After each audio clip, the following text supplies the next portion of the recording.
What's up, cool guys? Welcome to Voltz, a Minecraft mod pack, which is pretty awesome.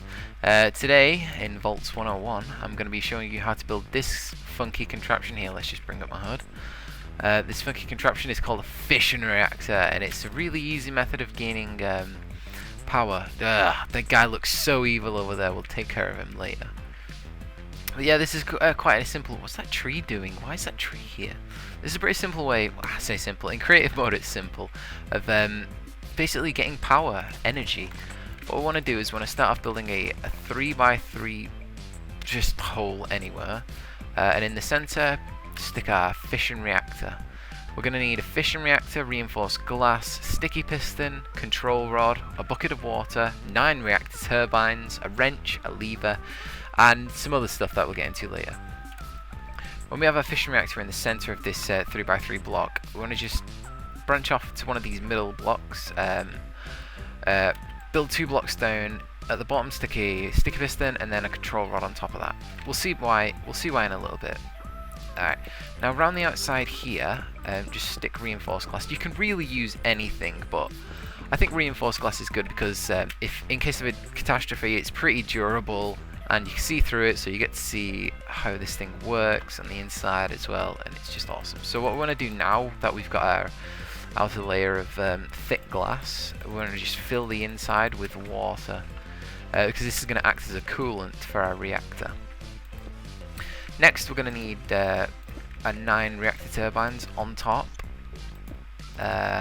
You'll see why we need, well, the reason we need 9 is because if we grab our wrench and wrench the middle one, it becomes one big turbine reactor, which is really cool. Oh, by the way, for this, you're going to need, you can't just stand around looking like this all the time with your bloody wrench and stuff. What we're going to need is a hazmat suit.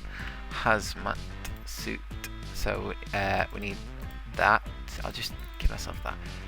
This is what we need because radiation, of course. We don't want to get radiation poisoning. That's never a good thing. And this is because when we are holding our fissile fuel rod, it's got intense radiation, and it's just not good. So yeah, as I was saying before I was rudely interrupted by myself, where we put our control rod on the outside, you just want to dig down. Nope. I completely forgot that happens. You just want to dig down a couple blocks till we find our control rod and then stick the lever here and make sure it works with the sticky piston so that we can access the reactor on the inside.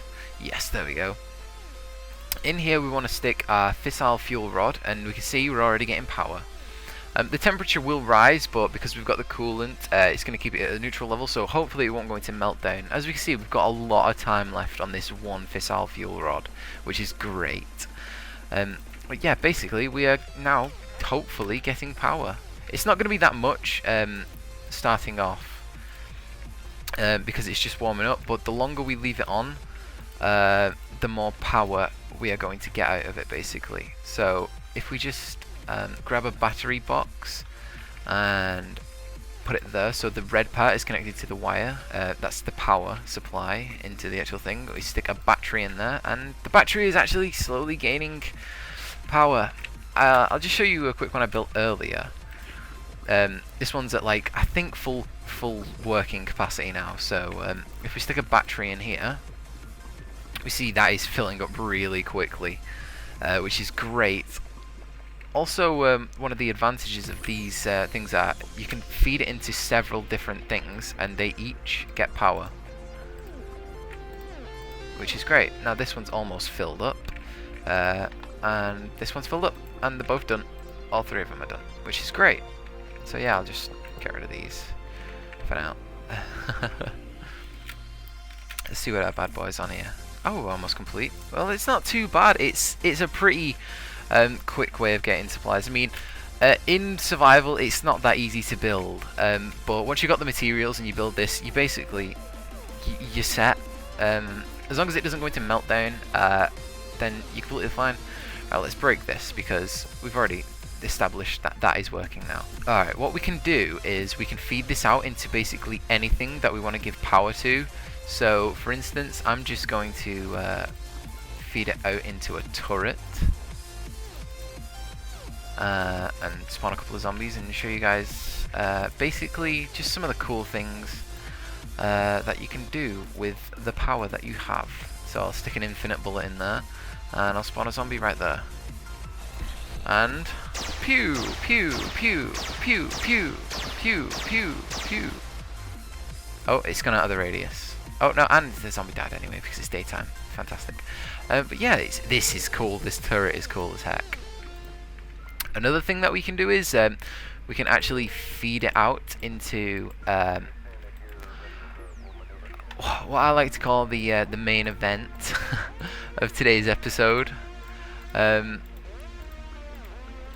feed this out into a missile launch control pad. Stick this platform here. I'm just using a tier 3 platform because it's creative and, well, I can. Now we have a red matter missile. If we plug that in here. Oh, first things first, if we stick a battery box just here, in the battery box we can actually put things to charge them up. We're going to charge this radar gun up. It's awesome. So that's already at full capacity. Stick a little bit of wire there now, and because of this radar gun we can actually lock on coordinates. So hello Mr. Evil Guy from earlier. I'm going to scan these coordinates, I'm going to import them into our control panel, and we're going to get rid of you for good. So if we grab our little lever, we'll sit back and we'll enjoy the show. Oh, there we go. Well, that didn't actually work as planned. Oh, insufficient electricity. Oh, right. Well, what we can do about that is we can just add our battery box to here. Nope. Here. Have that feeding out into this. Ready to launch. Oh, and here we go. Yeah. Yeah. Get owned. Get owned. Yeah! Wow, that's actually bigger than I thought it was going to be. Wow, it's absolutely devastating the world. Oh, that's actually pretty big. So yeah, thanks for watching, guys. I'll leave you with this this devastating wreckage of a bomb destroying my world slowly, and I will see you in the next episode. Stay cool. I wonder what happens if I go out of creative mode. S. Oh shit.